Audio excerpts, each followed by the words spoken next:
Je m'appelle Patrick Jean-François et je suis directeur du conseil digital au sein d'Ypon. Et je suis ravi de vous accueillir dans ce très bel endroit. Alors, ce soir, nous allons, sous couvert de transformation digitale, nous allons donner la parole à des décideurs. Et pourquoi nous allons leur donner la parole? Parce que depuis 2 ans, on vit plein de crises, on enchaîne des crises sanitaires, énergétiques, géopolitiques. Et les décideurs d'entreprises françaises, ils ont dû s'adapter, ils doivent tenir les rênes, ils doivent gérer du RH, ils doivent transformer des problèmes en opportunités, ils doivent réadapter leurs process, ils doivent réévaluer leurs performances et voir dans quelle mesure ça répond effectivement à leurs enjeux de valeur. Et ces décideurs, ce sont des femmes, des hommes, qui ont géré et qui continuent de gérer, alors avec conviction et néanmoins humilité. Donc voilà, j'aimerais vous les présenter. Donc, tact et bien séance oblige, on va commencer par toi, Sylviane. Donc, je te laisse te présenter. Allons-y. Bonjour à tous, donc Sylviane Roux. Je suis Chief Data Officer France chez Schneider Electric. Donc Schneider Electric, juste pour préciser, on ne fait pas de télévision, on ne fait pas d'ascenseur. On est vraiment dans la gestion de l'énergie et les automatismes industriels. Avant d'être chez Schneider, j'ai un passé très IT. J'ai fait un peu plus de 15 ans dans l'informatique, aussi bien côté infrastructure qu'applicatif. Et donc, depuis 2018, je suis Chief Data Officer chez Schneider en France, je précise. Donc, Schneider, c'est très grand. On est pas loin de 130 000 personnes dans plus de 100 pays, avec un chiffre d'affaires de 29 milliards d'euros là, qui vient d'être publié. Donc, c'est très gros. Donc, moi, je m'occupe juste du périmètre France, qui représente déjà 17 000 personnes. Et j'ai une équipe d'un peu plus de 40 personnes qui travaillent autour de la data. Donc à la fois sur des sujets très basiques comme le Master Data Management pour s'assurer que les données sont de qualité dans les systèmes, mais aussi tous les sujets un peu plus valeur ajoutée, on va dire, un peu plus paillettes, comme j'aime à le dire de temps en temps, sur de la data science, de la BI, pour produire tous les indicateurs qui vont permettre à nos chefs de prendre les bonnes décisions pour driver l'entreprise. On a aussi toute la partie réglementaire avec le RGPD dont vous avez tous entendu parler, j'imagine, qui est assez lourd à implémenter dans une entreprise comme Schneider. Il y a énormément de contraintes. Et il y a aussi une dernière équipe dont je m'occupe qui est très complémentaire de la data en fait, qui est une équipe de business process owner. Donc ce sont des gens qui sont en charge de s'assurer que les process métiers sont correctement implémentés dans nos systèmes d'information. Et en fait, on s'est rendu compte en créant cette équipe un peu mixte que c'était extrêmement complémentaire. Et pour nous, c'est un peu les fondations finalement de la transfo digitale de Schneider. Voilà en quelques mots. Super, merci. Bruno, qui es-tu? Bonsoir, puis merci à Ypon pour cette invitation. C'est toujours agréable de pouvoir apporter son témoignage et puis d'essayer de partager et puis d'échanger. C'est comme ça aussi, je pense qu'on progresse tous ensemble.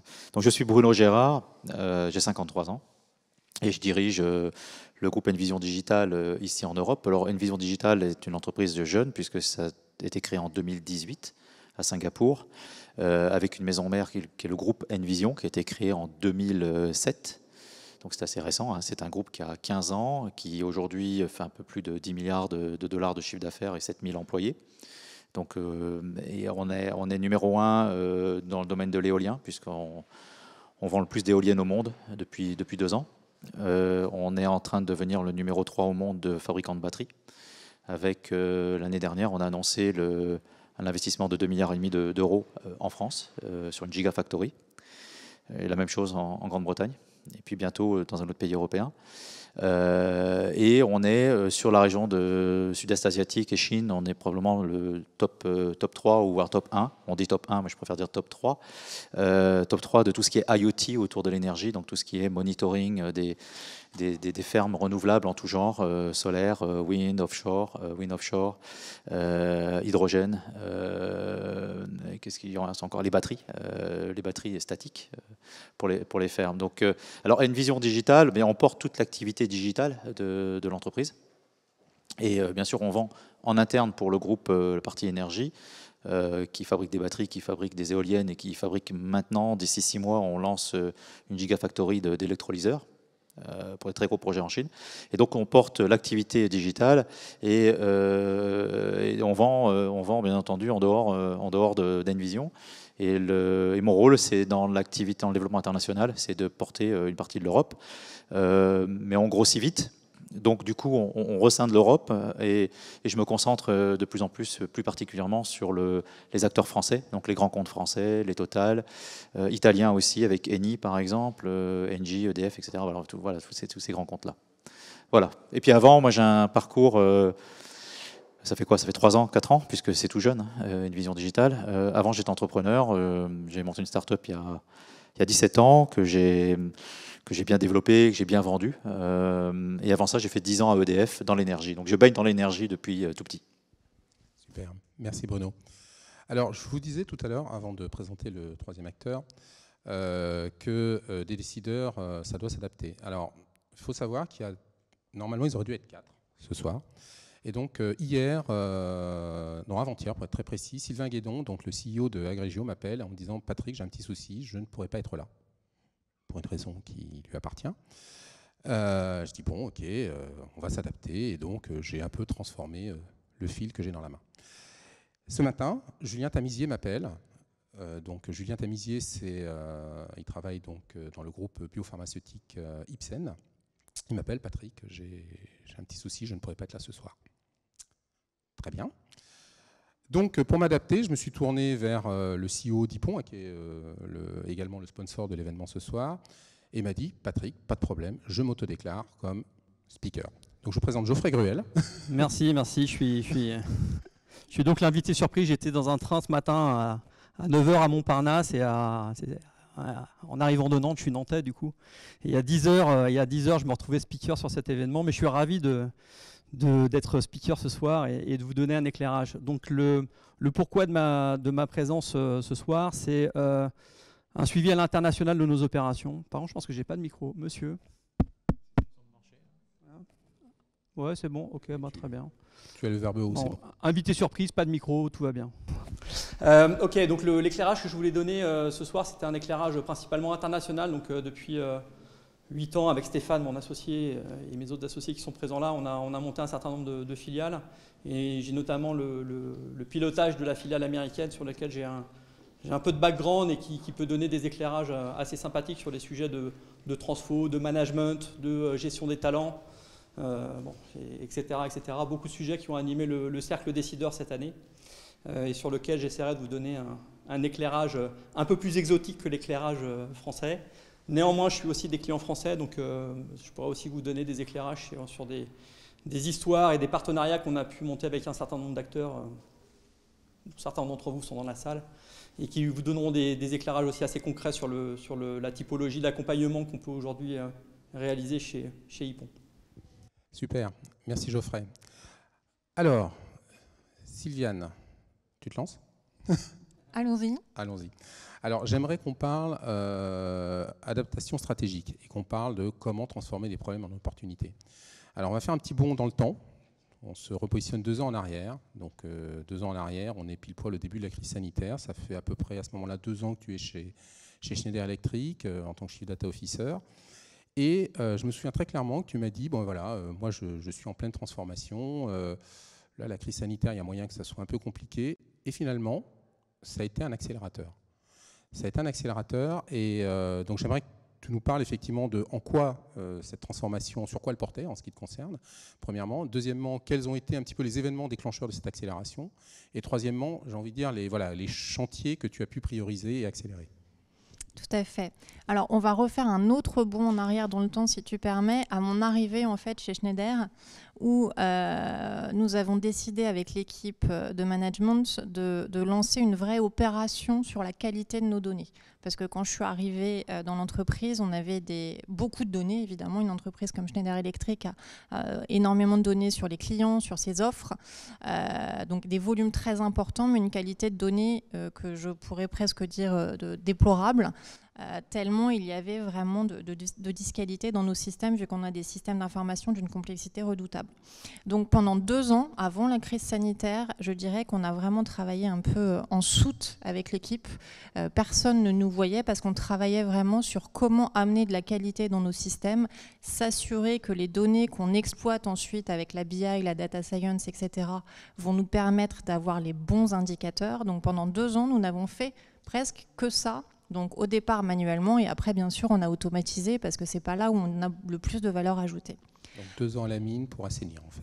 Oui, et c'est un travail qu'on continue à faire au quotidien. Mais maintenant par contre tous les process sont en place, l'organisation est en place, la gouvernance est en place pour assurer maintenant que cette qualité elle est maintenue. Ça n'a pas été une opération one shot de 2 ans, c'est vraiment maintenant on maintient un niveau de qualité qui est, je dirais, plus qu'acceptable, qui est même plutôt très bon dans l'entreprise.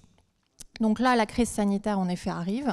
Alors la chance que nous avions chez Schneider à l'époque, c'est que nous étions déjà prêts pour le télétravail. On avait déjà, nous, des avenants de télétravail qui autorisaient chaque personne à être 2 jours chez lui par semaine. Donc on était déjà tous prêts à travailler de chez nous. Donc passé, on va dire, le choc de l'annonce, au bout d'1 semaine ou 2, tout le monde était vraiment en mesure de pleinement travailler avec tous les outils dont il avait besoin. Là, par contre, ce qui s'est passé, et c'est là où ça a été une vraie opportunité, Patrick, c'est que Schneider, nous vendons bien évidemment des produits et des services à nos clients. Et là, ce qui s'est passé avec la crise sanitaire, c'est que tous les commerciaux se sont retrouvés un peu désœuvrés.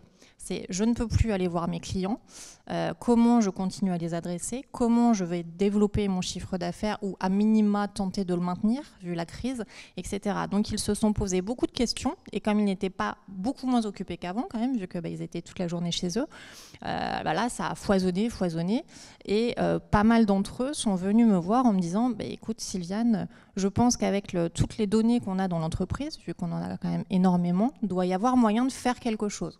On ne sait pas forcément trop quoi, mais comment on peut faire pour essayer de passer cette crise le mieux possible avec les données. Et donc là, il y a un premier use case qu'on a travaillé avec notre directeur des ventes, qui est un sujet tout bête, hein. C'est vraiment parti de pas grand-chose. J'ai un portefeuille de 100 000 clients à adresser avec 10 vendeurs sédentaires.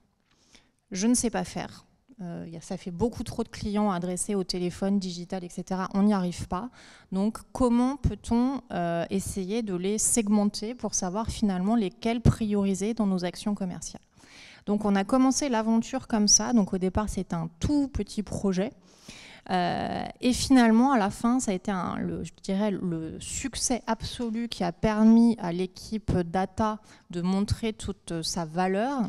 Parce que finalement, on a réussi à monter une application qui consolidait l'ensemble des données clients de l'entreprise, parce que de base, on va dire, les données clients, on pense tout de suite CRM, mais finalement, des données clients, vous en avez dans le CRM, dans l'ERP pour la facturation, les commandes, dans le marketing automation pour savoir à qui vous avez envoyé des emails, dans les outils d'enquête de satisfaction client.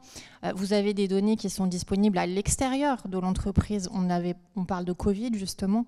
Il y avait le plan France Relance, où il y avait beaucoup d'argent qui était donné à certaines entreprises pour relancer l'activité. Donc, on a collecté toutes ces données qu'on a consolidées dans une application et qu'on a mises à disposition de nos commerciaux. Ce qui leur a permis donc de cette demande initiale qui était comment je peux segmenter nos clients. Là, on a pu segmenter l'ensemble de nos clients de manière automatique.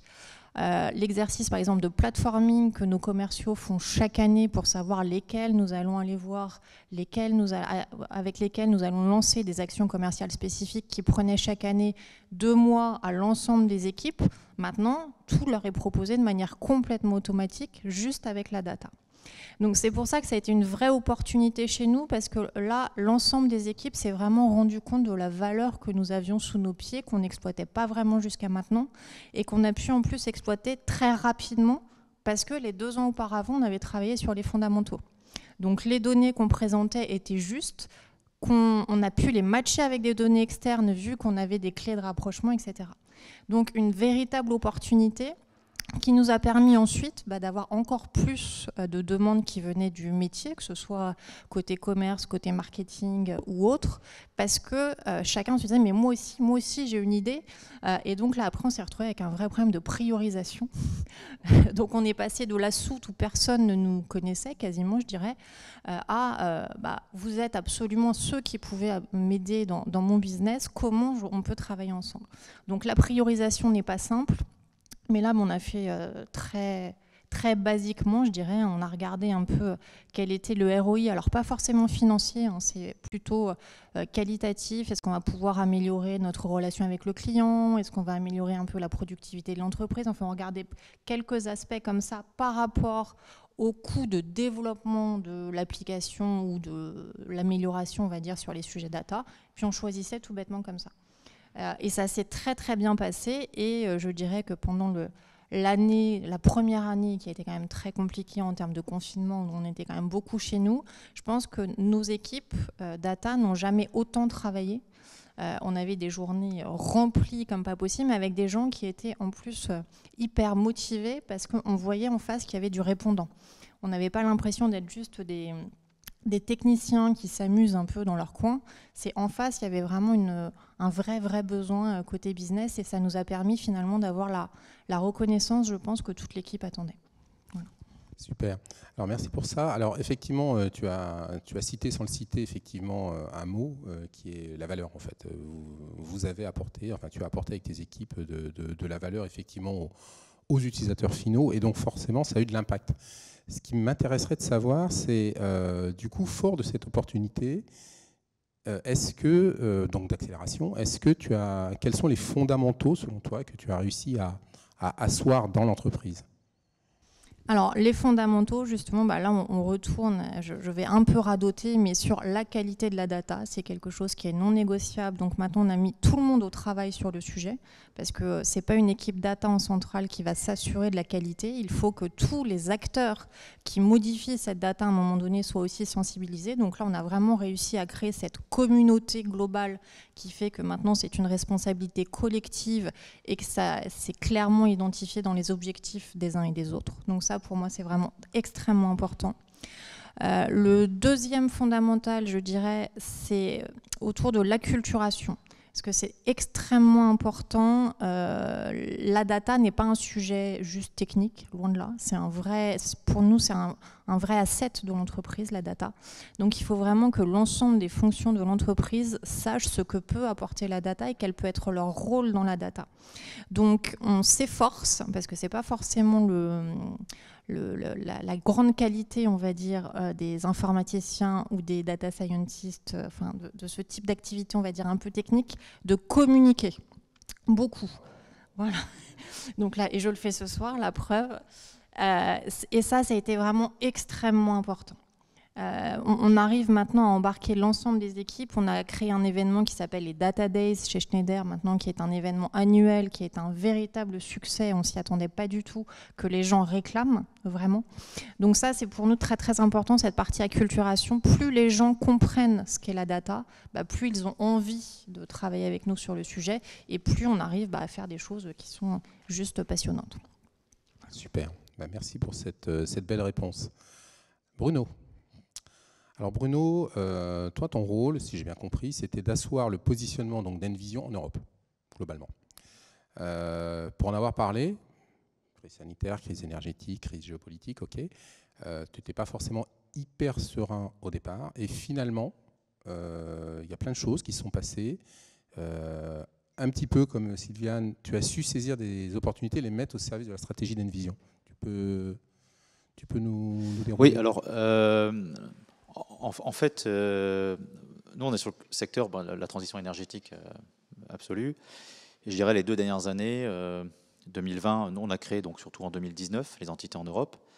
Donc, on s'est tapé donc 2020 et 2021. Mais en fait, 2020-2021, c'est tout simplement renforcement de l'intérêt de tous sur la transition énergétique. Les ventes de véhicules électriques ont explosé et chaque année, elles sont supérieures aux prévisions de l'année d'avant. Donc on est sur un marché qui explose, clairement. Je dirais le Covid n'a pas ralenti, au contraire, a renforcé la conscience des gens par rapport à tout cela. Tu pensais que ça allait être le contraire, en fait, ce que tu m'avais dit. En fait. Non, ce qui m'inquiétait plus, c'est parce que quand vous lancez, on est en mode start-up au début, quand vous lancez, même si vous êtes des centaines à l'étranger, là où vous venez, ce qui est embêtant, c'est le commerce. C'est qu'à un moment donné, il faut quand même porter votre offre auprès des gens. Et Moi, je suis un peu de la vieille école, c'est-à-dire qu'on rencontre les gens, on vend parce qu'on se côtoie, on crée un affectif et pas uniquement, on n'achète pas uniquement un produit, on achète aussi des gens avec qui on va avoir confiance. Donc ma crainte, c'était effectivement que n'ayant pas le contact avec un marché qu'on est en train d'ouvrir nous-mêmes, nos concurrents avaient un avantage, et ils avaient un avantage affectif, puisqu'ils étaient déjà connus. Donc ma crainte, c'était ça, c'est-à-dire qu'en fait, on n'avance pas parce qu'on n'est pas connu, en fait. Donc ça, ça a peut-être joué, mais pas tant que ça, finalement, parce qu'on avait aussi une autre agilité. C'est que quand vous travaillez pour un groupe asiatique, on est 24-24 en fait. On est 24-24, vous savez, c'est le 9-9-6, c'est-à-dire 9h, 21h, 6 jours sur 7. Et donc, on avait cet avantage d'être mondial, des entités aux États-Unis, en Chine, à Singapour, ce qui fait qu'en fait, on avait cette agilité. C'est-à-dire qu'un client nous posait une question, vous envoyez l'email à 17h, tout est résolu, vous avez les PowerPoint à 8h du matin, parce que nos amis chinois ou singapouriens ont bossé dessus. Donc ça, ou américains. Donc ça, c'était quelque chose d'assez intéressant. Ça nous a permis de finalement, un peu l'habitude déjà de travailler comme cela. Donc là, ça s'est accéléré. Et puis deuxièmement, on a des pilotes en Asie on ne peut pas nous refuser un rendez-vous. Quand vous dites, on a fait un pilote en Asie avec 8 millions d'habitants sur une petite ville en Chine, quand vous avez à Angers un appel d'offres sur la ville un quartier de la ville d'Angers qui lance un gros appel d'offres, enfin, vous voyez, moi je viens avec un pilote de 8 millions d'habitants, ça interpelle. Donc voilà, il y a une faiblesse, on n'était pas connu, on n'est pas connu encore assez d'ailleurs aujourd'hui. Mais une force, c'est qu'on vient avec des références qui sont... enfin voilà, vous ne pouvez pas refuser un rendez-vous avec nous. Donc ça, c'était un peu la chose. Et puis ensuite, la bonne surprise, c'est que finalement, on s'est tous mis à la visioconférence. Enfin, je veux dire, aujourd'hui, très très vite, en un mois, on était tous en visioconférence. Et en fait, les clients étaient finalement plus disponibles que même nous-mêmes, plus disponibles. Je ne sais pas quelles étaient vos journées en mars, avril, mois de 2020. Je crois que j'ai jamais autant travaillé de ma vie. C'était parce qu'on était sollicité en permanence. Et à un moment donné, il fallait mettre dans nos agendas. Je mettais des zones sport ou comme ça. Moi, je mettais miam. Oui, je mettais même des trucs avec le cadenas, comme ça, c'était privé, bouffe. Mais sinon, c'était infernal. Donc, en fait, c'était voilà. Donc, nous, Impact, on est passé de 20 à 80 personnes en 2 ans. On a lancé des investissements pour plus de 150 millions d'euros. Notre fondateur a fait de l'Europe le premier secteur d'investissement en investissant dans les usines de batteries, etc. Donc, on ne peut pas se plaindre. C'était juste plutôt une question de confort dans la façon de faire le business habituel où il fallait s'adapter à ce genre de choses. Voilà. Et puis le secteur sur lequel on est, voilà, tout le monde réfléchit à acheter une voiture électrique aujourd'hui. Si on fait un sondage dans la salle, je pense qui dans les 3 ans aura un véhicule électrique, je pense qu'on va vite passer les 50%. Sondage, voiture électrique déjà. Voilà. Et dans 3 ans, il y en aura combien qui pensent avoir une voiture électrique? Voilà, donc les 50%. Rajoutons les trottinettes électriques. Voilà. Donc on y est. Donc voilà, on est sur un secteur qui explose. Donc voilà, c'était plus la façon de faire le business qu'il fallait adapter. D'accord. Merci Bruno. Geoffrey. Alors, nous avons un client qui s'appelle Agrigio. Alors Agrigio, c'est un agrégateur d'énergie, d'accord, et qui fait également d'effacement électrique. Est-ce un concurrent d'Envision?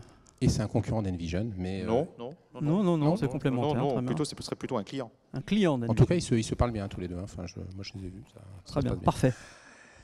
Et donc, c'est surtout une société qui est passée de 0 à 50 personnes en 4 ans. Voilà, donc on imagine effectivement leurs enjeux de croissance sur leur segment, compte tenu des enjeux climatiques, énergétiques.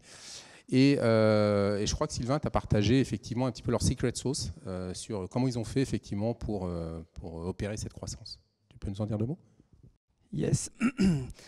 La secret sauce, d'abord, on l'a vécu nous parce que c'est un projet qu'on a vu émerger et sortir de EDF Pulse, donc le programme d'intrapreneuriat d'EDF, et ils ont démarré chez nous, vraiment pour de vrai, sur notre rooftop, 43 avenue de la Grande Armée, 8e étage, et ils étaient 3. Voilà, et là tu dis ils sont 50 plus nos équipes techniques, donc ça fait 80, plutôt 80-90, parce qu'il n'y a pas que nous maintenant, il y a aussi d'autres partenaires. Donc, ils sont passés de 0 à 90 en 4 ans pendant la période Covid.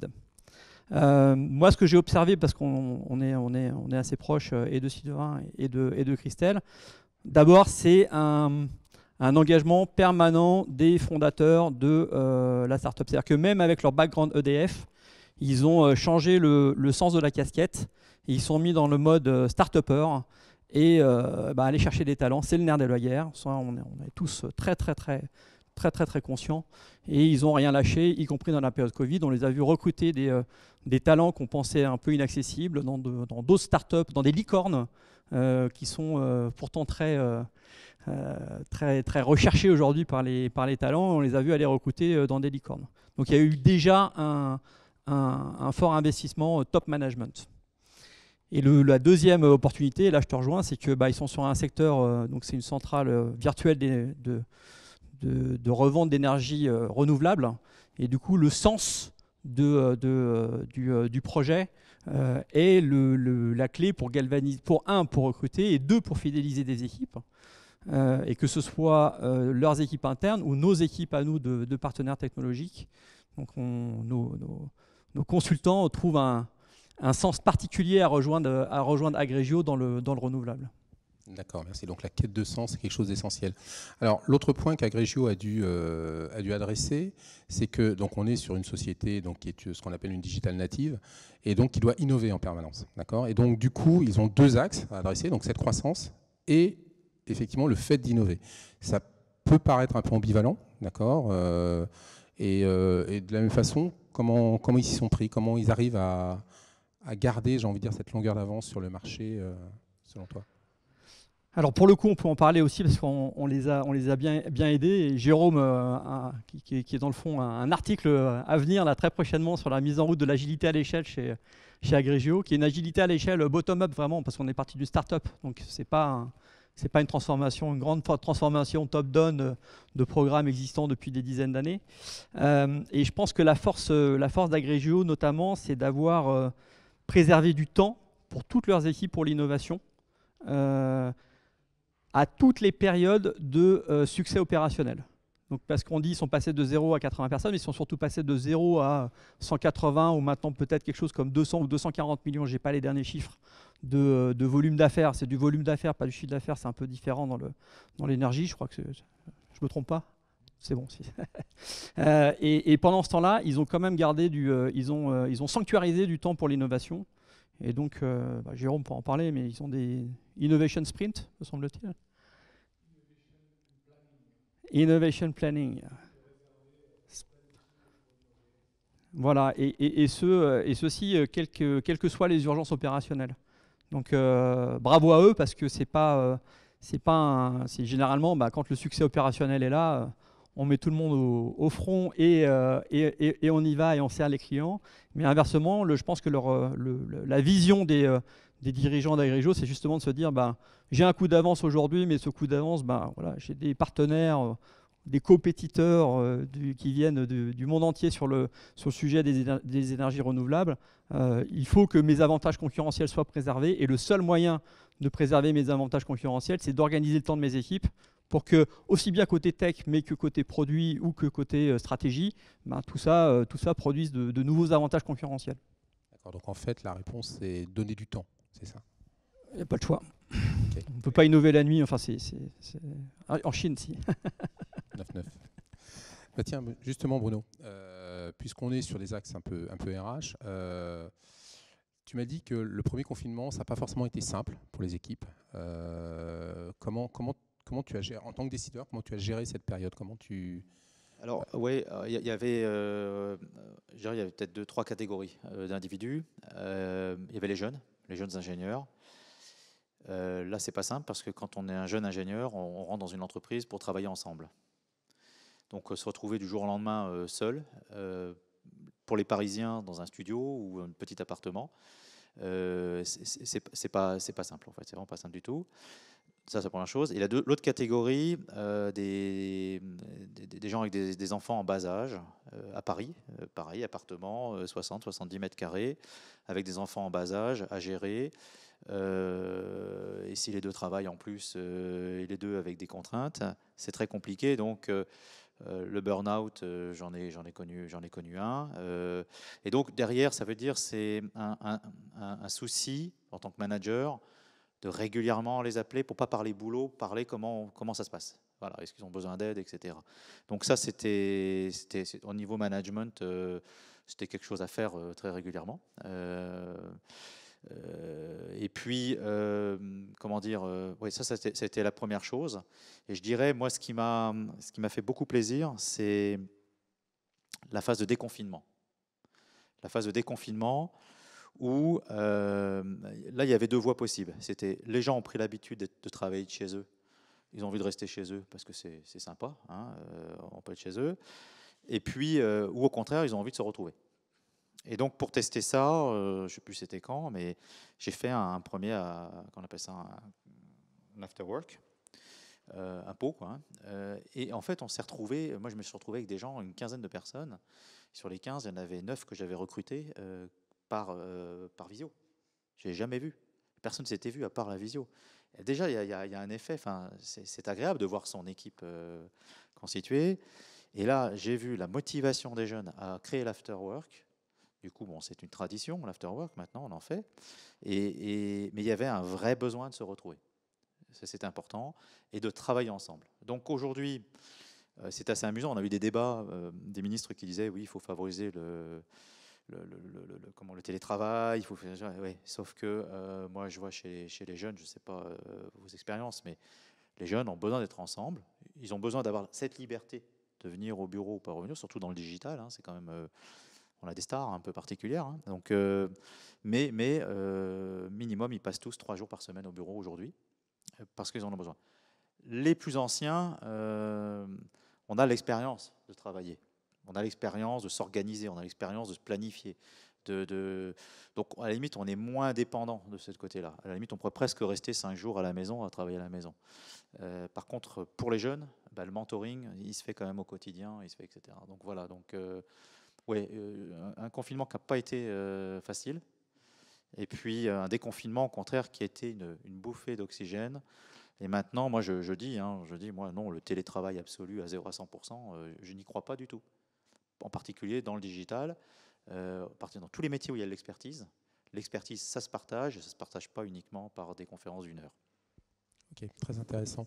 Et du coup, tu as aussi dit donc vous aviez beaucoup recruté pendant cette période-là, oui. Donc en remote, donc chacun devant sa caméra. Et donc, tu as réussi à tenir en fait tes enjeux de croissance, hein, si j'ai bien compris. Et globalement, ça a été quoi, toi, ta secret sauce? Alors, on a entendu celle de Sylvain sur Agrégio, que nous a raconté Geoffrey. Mais toi, la tienne, c'était quoi? De quoi, pardon? Ta secret sauce pour recruter, en fait. Quand vous présentez déjà que votre patron, c'est le Elon Musk de l'énergie, bon, déjà, ça titille l'esprit des gens, hein, déjà. Ensuite, quand vous donnez l'historique de cette... qu'en fait, que toutes les branches qui sont créées par ce fondateur, la branche éolienne, la branche batterie, la branche digitale, qu'en moins de 4 ans, vous êtes une licorne, voilà, vous voyez plusieurs milliards après 2-3 ans, enfin, ça amène une excitation, voilà, c'est excitant en fait. Et quand vous dites vous êtes combien pour valoir tant de milliards, on est 300, 400, et puis on est 200 l'année prochaine de plus, etc. Donc déjà on est dans un univers qui est particulier. L'autre chose, notre siège est à Singapour, la Smart Nation. Travailler avec des Asiatiques, travailler avec des Américains, on a un centre d'excellence en Californie. Bon, tout ça, ça excite les gens. Donc la dimension internationale, les valeurs qui sont véhiculées par notre fondateur, ça c'est la premier ingrédient de la sauce. Deuxième ingrédient, c'est aussi qu'on recrute des talents et on a des profils. Voilà, je suis un profil entrepreneur, on a des profils qui sont assez intéressants. Il suffit d'aller sur LinkedIn et on se dit tiens. Peut-être que dans 2 ans, je ne serai plus dans cette boîte-là, mais je vais apprendre des choses parce qu'il y a ces gens-là. Donc, il y a aussi de savoir se marketer. Et le troisième ingrédient de la sauce, c'est les valeurs sur lesquelles on travaille, quoi. émissions de carbone, réduction des émissions de carbone, véhicules électriques. Aujourd'hui, on recrute plus facilement des polytechniciens qui vont venir faire des choses. Alors j'ai envie de dire, c'est quand même pas de la rocket science quand on fait du renouvelable, soyons clairs. Alors que dans le nucléaire, ils n'arrivent plus à en recruter. Alors que là, on a besoin de cerveaux, des matheux, on a besoin de gens de plus haut niveau, je veux dire, intellectuellement. Donc il y a une inversion des tendances qui fait qu'avec ces 3 ingrédients-là, on a envie de travailler chez nous. Voilà, donc on a débauché des gens de grands utility français, responsables des analytiques, qui dirigeaient 50 personnes, ils viennent chez nous, oui, tu seras tout seul, c'est à toi de monter ton équipe. Donc on a débauché des gens parce que c'est aussi le challenge, des choses comme ça. Et je pense aussi à un autre élément que vous devez connaître chez Hippon. Les jeunes aujourd'hui ne sont plus aussi attirés par les grands groupes qu'ils ne l'étaient avant. Donc le grand groupe aujourd'hui, les jeunes ont tous des exemples, des gens qui ont passé la cinquantaine et qui sont, qu'est-ce que je fais après 50 ans dans un grand groupe? Si je ne suis pas directeur déjà à 40 ans, qu'est-ce que je fais après? Donc il y a aussi ce questionnement-là. Et aujourd'hui, la notion de grand groupe n'est plus forcément une valeur. Et je dirais les grands groupes ont peut-être plus de difficultés que nous à recruter, que si on montre qu'on est agile, qu'on est sur des créneaux, qu'on a des valeurs et qu'on est capable de recruter aussi bien que dans les grands groupes. D'accord, merci Bono. Alors tu parles de valeurs, alors il y a quelque chose qui m'interpelle par rapport à ça. Je pense qu'en tant que décideur, il y a quelque chose auquel vous avez certainement tous été confrontés, c'est le fait quand on a des convictions humaines, ces convictions peuvent venir percuter, peuvent être orthogonales effectivement à la stratégie d'entreprise. D'accord. Donc et des fois, ça peut être effectivement relativement compliqué de maintenir ces convictions. Et à l'inverse, il y a plein d'exemples où effectivement le fait qu'un décideur à un moment donné ait voulu tenir ses convictions, ses valeurs humaines, ça a servi les intérêts de l'entreprise. Alors là, je vais me retourner vers Geoffrey. Je crois que tu as un use case intéressant qui est un vrai vécu chez l'un de nos clients US. Oui, tout à fait. Donc, ce use case, c'est chez ce qui est maintenant notre plus gros client qui s'appelle Capital One Banking. Et donc, on a ouvert il y a 8 ans maintenant aux États-Unis et tout seul comme des grands, sans clients français. On n'a pas accompagné Schneider Electric. On aurait bien aimé, mais ma foi, on y a été comme des grands et on a gagné des clients américains, dont ce fameux Capital One Banking. C'est la 10e banque américaine et c'est le leader de la carte bancaire. Donc le marché est vraiment segmenté carte bancaire et il n'est pas aussi intégré qu'en Europe au niveau des banques. Et chez ce banquier, au bout de 5 ans, 2019, on a de beaux succès et on a de beaux succès commerciaux, donc notre chiffre d'affaires grimpe en flèche. Et par contre, on constate une dégradation et de notre INPS, c'est-à-dire la satisfaction collaborateur, et puis on commence à avoir des problèmes sur les projets. Donc c'est une époque où j'ai passé beaucoup de temps à New York justement pour aider la filiale et on s'aperçoit d'un truc, c'est que on était rentré on avait un apport de valeur chez Capital One qui était basé sur le mode projet et un time to market hyper serré. À l'époque, sur les genoux du marketing ou sur les genoux de la direction financière pour produire du logiciel très vite, ce qu'ils ne pouvaient pas faire avec leurs partenaires classiques. Et puis, chemin faisant, on avait commencé comme ça, des projets qui avaient été référencés. Et ça a eu un bon buzz. Donc, généralement, on se dit, bon, super, j'ai fait un beau projet, j'ai un bon buzz. Du coup, ça va bien se passer pour moi. Et en fait, on s'est retrouvé dans une position où 5 ans après, on n'avait toujours qu'un projet sur lequel on était en apport de valeur. Et sinon 15 projets sur lesquels on faisait du staffing. Donc on était 1 parmi 1000 et l'apport de valeur il était nul. Et on commençait à avoir des départs de consultants. Donc les talents nous quittaient alors qu'on était, on va dire, sur une bonne trajectoire financière. Et là, tu parlais de conviction et j'ai repris cet exemple-là parce qu'on s'est vraiment posé avec l'équipe américaine et notre client qui est devenu maintenant un partenaire parce que à notre taille, c'est vraiment devenu partenarial. Et on a pris le temps de se poser en se disant, voilà, qu'est-ce que vous recherchez chez nous? L'apport de valeur, le time to market, l'optimisation, la création de nouveaux services, tout ce que je ne peux pas faire en interne. Est-ce que vous faites bien quand vous venez en équipe? Ok, faisons l'état des lieux. On a une équipe et 15 individus qui sont silotés.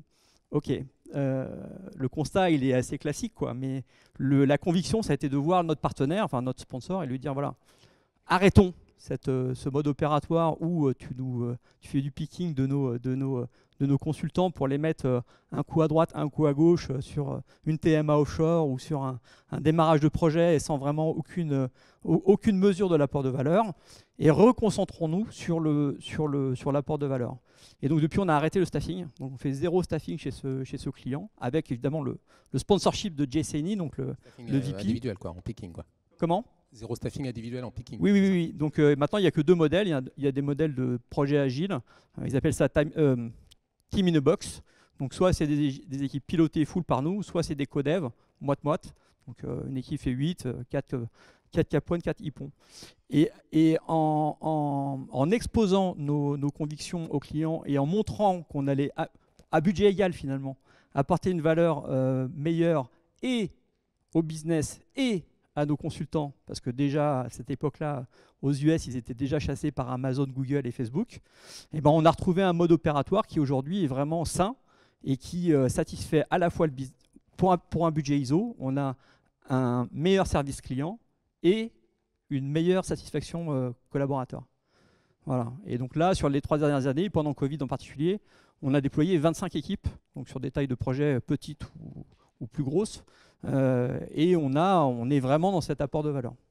Super Rex, puisque en fait, donc on est parti d'un problème humain qu'on a voulu gérer, et au final, on sert et nos intérêts, donc les intérêts de nos collaborateurs, nos intérêts et les intérêts de notre client.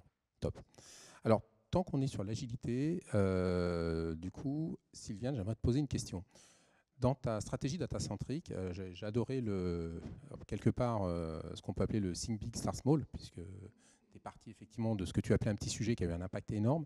Ce que j'aimerais savoir, c'est comment la stratégie du petit pas en fait, a eu de l'impact en fait, justement sur cette accélération, sur cette transformation. En fait, c'est plus que de l'impact. Je pense que c'était le seul moyen d'y arriver. Parce qu'en fait, quand on regarde tout ce qu'il y avait à faire chez Schneider Electric en termes de data et de transfo digital, c'était une vraie montagne insurmontable qu'il y avait devant nous. Donc le seul moyen forcément d'adresser ça, c'est d'y aller vraiment petit pas par petit pas. Donc on l'a vraiment appliqué à tous les niveaux et c'est pas évident dans un groupe de la taille de Schneider de faire des choses simples et rapides. On a plutôt tendance à vouloir complexifier parce qu'il faut toujours penser à l'exception, parce qu'il va falloir gérer l'exception du client qui va vouloir des choses différentes, du pays qui ne va pas tout à fait raisonner entre la France, l'Italie, l'Espagne, l'Allemagne, etc. Tout le monde a ses différences qui font que, de manière générale, dès que vous construisez quelque chose chez Schneider, avant, c'était une usine à gaz qui allait sortir. Clairement. Et là, on ne sait pas du tout l'approche qu'on a prise parce qu'on s'est dit il faut vraiment quand même qu'on révolutionne. Alors c'est peut-être un mot un peu fort, mais c'est vraiment l'esprit dans lequel on a lancé cette transformation digitale. Et on s'est dit le seul moyen d'y arriver, c'est vraiment d'y aller étape par étape. Donc en effet, on a une cible qui est vraiment, le Think Big, il est vraiment là. La montagne, elle est bien devant nous, on la voit. Mais le seul moyen finalement de la gravir, c'est d'y aller vraiment pas après pas. Donc on l'a fait à tous les niveaux, aussi bien sur nos projets techniques où au lieu de construire l'usine à gaz tout de suite, on déploie une petite application qui apporte tout de suite de la valeur à notre business et ensuite on apporte des évolutions au fur et à mesure, mais c'est vraiment step by step. Et on l'a fait aussi sur, on va dire, la transfo du mindset de l'ensemble des collaborateurs Schneider Electric. On n'a pas voulu adresser toute la population en même temps, donc 17 000 personnes, comme je vous ai dit en France, ça fait énormément de monde. Donc on y est allé, on a attaqué le top management, qui a été presque, je dirais, le plus facile à convaincre, parce qu'ils étaient déjà presque convaincus par eux-mêmes que la data, le digital était un vrai sujet, il a juste fallu les aider un petit peu. On a pris ensuite quelques vendeurs, quelques gérants d'offres, marketeurs, qui eux aussi on a pu emmener par justement ces petits MVP qu'on leur a déployés. Donc on a attaqué le top, le bottom, et maintenant on est en train de faire converger les deux pour adresser tout le monde. Donc on est vraiment, oui, dans cette approche petit pas agile, mais j'avoue que dans un groupe comme Schneider, c'est pas évident tous les jours. Voilà, il faut constamment lutter contre faisons tout de suite le produit parfait. Super, super retour d'expérience. Alors, je peux vous en donner un autre qui va être un corollaire, celui de Sylvain chez Agrégio, qui m'expliquait en fait que le mindset était effectivement la clé de tout. Et pourquoi ? Parce qu'effectivement, quand il y a eu cette période de confinement, hein, on parle d'une société qui est née avec le Lean Startup, qui est née avec l'agilité, qui est née selon des digital natives. Et en fait, du jour au lendemain, donc ils se retrouvent tous en remote, chacun derrière leur écran, alors qu'il y a une culture du présentiel, une culture des boards visuels de post-it sur le tableau. Ils travaillent en équipe. Et là, il s'est dit comment ça va se passer. Et ce qui est intéressant, c'est que avec le mindset agile, en fait, il y a aussi le sens de l'autonomisation, de la responsabilisation des collaborateurs. Et donc, en fait, il a laissé faire. Et ce qui est super intéressant, c'est qu'il me dit, en fait, chaque collaborateur a un peu adapté ses objectifs perso dans le sens des objectifs de la boîte. Et du coup, ça s'est mindé tout seul, ça s'est mappé tout seul, et ça a permis effectivement que les choses continuent et que le business continue sans fracture. Alors, du coup, mais ça suppose que justement le management a su donner une vision claire oui. à moyen terme et pas à court terme, et a su leur donner des éléments de stratégie de focus. Et après, les plans d'action se déclinent, quoi.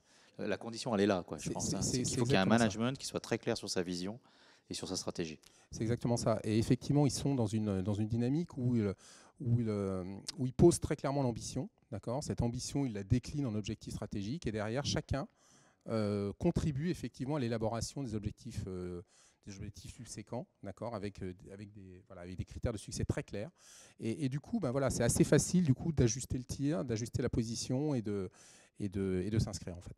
Et franchement, je trouve que c'est un super retour d'expérience parce que il continue de grossir, de croître, etc. Et là, on parle même de lui alors qu'il n'est pas là. Donc voilà. Bruno, je vais te libérer. Je te remercie effectivement de ta présence. Parfait.